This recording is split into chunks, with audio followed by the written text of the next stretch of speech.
Hello students, it's good to see you back. I've got my yardstick here, but not to beat any students because there's no students in front of me, there's just a camera. So my yardstick is going to be to help me point to the green screen. As you can see, there is a wonderful woods behind me, and there's a trail going off on a boardwalk into the woods there. And that's one of the joys of a green screen is, in actual fact, I am in a classroom setting. In actual fact, I am in a classroom setting, and I'm going to go through my PowerPoint slides here. But the PowerPoint slides that you see here on the camera are going to be embedded on the back side here. And I'm going to have to watch out for the chair that's a little too close to the yardstick. But I can actually point to things way over here, and I need more space. This is way too small. So I'm probably going to hit the fan, and I'm going to hit the lights, and I'm going to hit everything else. But this is a work in progress. You have the privilege of being the first class to actually enjoy one of my videos because you are my first class of a green day. And so I wanted to, I got to say, when I went back to the school to pick up everything and to bring home my iMac and everything else that you're going to see, I tried to bring home as much of the stuff that was important to me. So I brought home all of the pictures off the wall that I could find. Of course, I brought home my laptop. And I put it up here at home so that I can actually see it. I'm debating whether it's over here, it's on this wall, but here you guys are seeing it on the green screen. So, so you can see here on my wall around my window everything that I brought home so that it feels like it is back in the classroom for me. When I was there picking up this stuff, I just kind of stood there in the middle of the classroom and cried. It was pretty tough. Things have changed. Things have changed a lot. And we don't know how long it's going to be. So I wanted to do as much as I could for my benefit to actually create as much of the classroom here at home as I possibly could. And with these videos, I hope to invite you back to the classroom so that you feel like you're there with me again. So I'm going to go through a few things today for every one of my classes. I'm going to try and say hello to each one of you. And I've still got my... Well, as you can see, let me go to my next camera here. As you can see, I brought my whiteboard home, so it actually will show in the background of every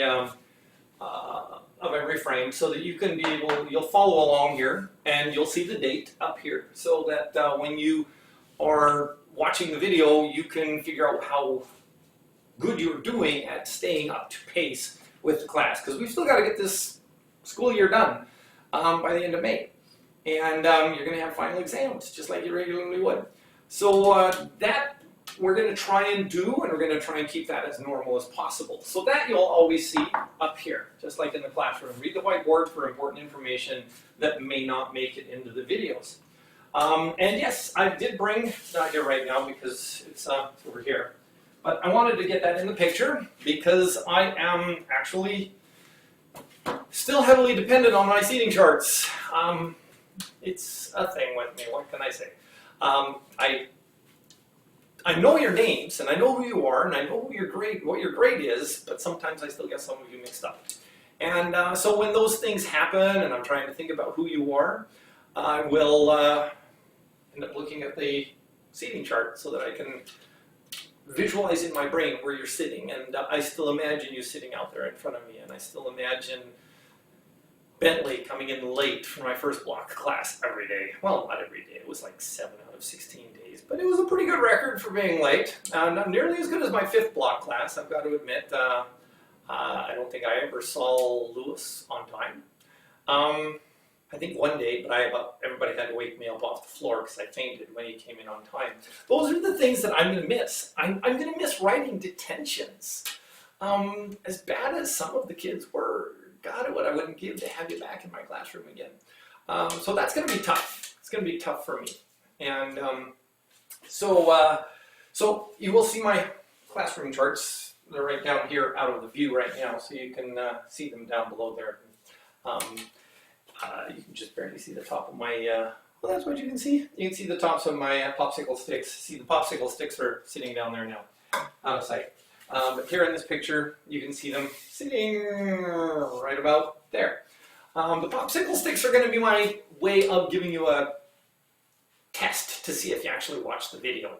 So somewhere in every one of my videos, I am going to embed a moment where I pull a popsicle stick out, and I'm going to tell you the number, and you actually have to, the first question in every quiz will be, what was the popsicle stick number? And when I pull this popsicle stick number, I will imagine in my mind whose laptop that was, who owns that laptop, who is that student that has that number over top of their head on my classroom seating chart. Those memories aren't going to go away for me, and I hope the memories don't go away for you either. It's going to be an adjustment period, but we're going to get through this together. All right. So I already talked about. I brought the classroom calendar home. This is a view. I'm so tempted to just point to it. The calendar's over there, but here in the picture you can see my calendar. I brought the calendar home. That made me feel like that's part of the classroom as well. So that's over there on that wall. And one thing that I did not clean out of the room, just in case I see an iguana out the window here pooping in my pool, I did leave the air rifle above the door because that's where it always was. Everything else I cleaned out of the room. So our spare bedroom, first thing I did as soon as I found out we weren't going back after spring break is I totally cleaned out the second bedroom in our house, and it became my classroom. So this has been totally recreated. There's still some clothes in the closet, and there's still my iguana rifle and my keys, as you can see right about there. So those are the only things that were left in the room. And everything else now, this is my classroom. I tell my husband I'm going off to room 609 to teach for the day. And so this bedroom is now room 609, which is what I've named all of the Remind groups, and we'll get to that.